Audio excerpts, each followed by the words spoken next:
Hello guys, welcome back to my channel. आज मैं solid state physics के short notes बनाने जा रही हूँ और क्यों इंपॉर्टेंट है शॉर्ट नोट्स वो भी बताऊंगी। One of my senior told me, जो कि अभी आईआईटी में है, कि शॉर्ट नोट्स बनाना बहुत इंपॉर्टेंट है। अगर तुम किसी भी टॉपिक के पीवाईक्यू लगा दी हो तो उसके शॉर्ट नोट्स तो तुम्हारे पास होना ही चाहिए। पहले शॉर्ट नोट्स बनाओ, उसको रिवाइज करो, उसके बाद ही पीवाईक्यूज करो, तो इसी से ही क्लियरिटी आएगी। कुछ इस तरीके से मेरे नोट्स हैं, मैं आपको दिखा दे रही हूँ। This is the syllabus of condensed metaphysics. ये मैंने इस पे स्टार्स बना दिए हैं क्योंकि इन टॉपिक में से मैंने जितनी भी रिसर्च करी, मैंने उसमें देखा कि इन टॉपिक्स में से ज़्यादातर पूछा जाता है, तो मैंने इस पे स्टार्स बना दिए हैं। ये गेट एंड सीएसआईआर का है। एंड देन उसके बाद मैंने ये अपने नोट्स जो बनाए हैं अब तक सॉलिड स्टेट फिजिक्स के, as you can see here, these are my notes जो मैंने अच्छे से पढ़ा था। अब मुझे इसके शॉर्ट नोट्स बनाना है जो कि बहुत ज़्यादा इंपॉर्टेंट है। ये सारी टेबल्स, इन सब के शॉर्ट नोट्स होना चाहिए क्योंकि शॉर्ट नोट्स बहुत ज़्यादा इंपॉर्टेंट है पीवाईक्यू करने से पहले, और हम कब तक पेज को इधर उधर पलट कर देखते रहेंगे। मेरे नोट्स भी कुछ शॉर्ट नोट्स टाइप ही हैं, बट मुझे इससे भी ज़्यादा शॉर्ट नोट्स बनाना है मेमोराइज करने के लिए, क्योंकि सब चीज़ें इधर उधर हो गई हैं और मुझे पलटने में बहुत ज़्यादा मुश्किल आ रही है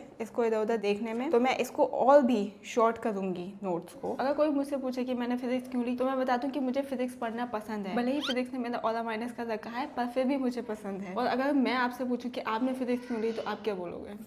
क्योंकि स्टार्टिंग में तो बहुत मज़ा आता था, जब जैसे जैसे मैंने पढ़ना स्टार्ट किया ये थोड़ा मेरे लिए डिफिकल्ट होती रही, बट इट्स ओके, पर मैनेज कर लेंगे हम। और रही बात एग्जाम के लिए होने की, उसके लिए तो मैं पहले से ही ऑब्सेस्ड हूँ अपने एमएससी के 3rd सेमेस्टर से। तो फर्स्ट सेमेस्टर में मैंने सोचा था कि मैं प्रोफेसर बनूंगी, तब से मैं सर्च कर रही थी कि मुझे कैसे क्या पढ़ना चाहिए। तो मैंने टीचर से भी पूछा था अपने, तो उन्होंने मुझे बताया था कि स्टैंडर्ड बुक से पढ़ो, और मैंने उन बुक से पढ़ा था तो मेरा दिमाग की हट गई थी सही मायने में। पर फिर मैंने उसे पढ़ना छोड़ दिया। मैंने उससे सिर्फ सिलेबस का ही पढ़ा था, जो भी मेरे एग्जामिनेशन में आता था वो चीज़ें मैंने उससे पढ़ी थी स्टैंडर्ड बुक से, और इसका तो नहीं पढ़ा था सीएसआई का, क्योंकि अगर वो पढ़ने बैठ गई स्टैंडर्ड बुक्स तो मेरा हो ही गया, कल्याण हो गया। तो टीचर ने मुझे तो गलत एडवाइस दे दी, मतलब उनकी एडवाइस सही थी पर मेरे तो पल्ले नहीं पड़ गया था। तो फिर मुझे धीरे धीरे पता चला कि स्टैंडर्ड बुक से तो पढ़ना ही पढ़ना है, वो तो अलग बात है, पर तुम्हें एक नोट्स भी बनाना है, शॉर्ट नोट्स, तो उससे पढ़ोगे तो वो ज़्यादा बेस्ट रहेगा। हल्के हल्के मुझे ये समझ आया कि हाँ, मुझे अपने अलग नोट्स से शॉर्ट नोट्स बना के पढ़ना। कॉलेज में ही मेरे टीचर्स बहुत ज़्यादा हेक्टिक माहौल था, वहाँ पर प्रोफेसर नंबर बहुत कम देते थे, तो उस वजह से मेरा उधर फोकस ज़्यादा रहता था पढ़ने के लिए। फर्स्ट सेमेस्टर से मैंने करने की सोची थी पर मैं नहीं कर पाई, इसी वजह से 3rd सेमेस्टर में पढ़ना स्टार्ट किया, तब मुझे कुछ समझ में नहीं आया। तो फिर मैंने और पढ़ना स्टार्ट किया, तो मुझे समझ में आया कि कैसे नहीं क्या